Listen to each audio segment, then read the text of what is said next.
Kuna muda mwingine ile tupunguze hata dharau mitaani, watu wasitudharau. Ni heri walau tutafute kipato chetu. Ndio tafute hela. Kwa sababu mimi kilichokuja kuniumiza zaidi kile kitendo cha kuonekana ni kama sio mtu hivi, yani hata ukiongea kitu hauna hela. Usikiki. Unaona sikikaje hela hauna. Yaani unaweza kuona mtu kama hajasikia hivi kumbe shida hauna hela. Kwa maana nasemaga usipokuwa na hela unaweza kung'atwa hadi na mbwa yako. Amini Uliyefuga mwenyewe. Kwa sababu hela huna. Wewe mwanangu cha kufanya mwanangu. Sasa hivi tufocus sana kwenye kutafuta hela. Ndio. Mbavu sisi hawa. Yes, na hata tupoteze. Just imagine nimefika juzi dukani kwa mama nani pale. Najipigisha story mtu haitiki.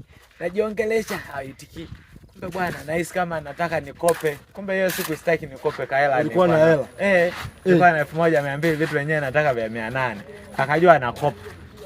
Yaani mtu muonekano wako tu, yani kama huna hela unaonekana kabisa huyu hapa hela hana. Sasa baada ya ile kutoa shilingi ile 1000 najua yeye atakuwa alijua ndio imeisha. Baada ya kutoa ile 1000 nikakuta ndio anaanza kuitikia sasa naongea. Kumbe alijua sina hela ndani. Alijua unakopa. Utafute hela mwana. Ndio maana katia ukauzu, aweka ugumu. Video yake nakopa.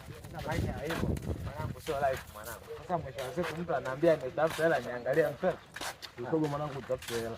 Sasa sio utakuwa huyo bora mwangu utafuta hela mwanangu. Yaani unasikia? Yaani mimi kitu ambacho nashindwa kukielewa. Hivi wewe ulisikia wapi?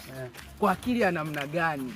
Eti wewe mtu unapenda kuna nili, yani hebu imagine mtu unamuelekeza wewe bona uponde na nili mpira. Yaani shida baba, nisikilize, yule mwamba anaendekeza sana hela na akizidi kuendekeza hivyo hela yule mwamba tunampoteza. Hivi karibuni atajiunga kuwa shoga, kwa sababu shoga mwanangu ukienda pale unashona unapewa hela usumbuki, kila kitu unalipiwa fresh. Yaani mimi sikufichi. Kwa sababu mwanangu yule dogo yule mchizi anaendekeza pesa. Yaani yeye akikaa muda wote anawaza hela. Mimi